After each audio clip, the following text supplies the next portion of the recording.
meters long steel bridge for the bullet train project was launched near Nadiad, Gujarat, over one of the busiest Vadodara-Ahmedabad railway line.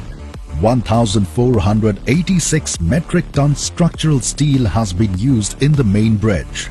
A launching nose of 63 meter long, weighing 430 metric ton was used to position the steel bridge.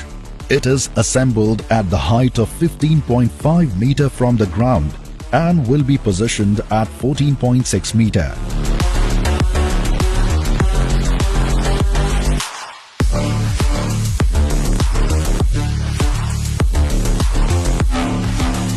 This Make in India steel bridge is fabricated in a workshop at Bhuj district of Gujarat. Crafted with precision and meticulously executed after rigorous testing,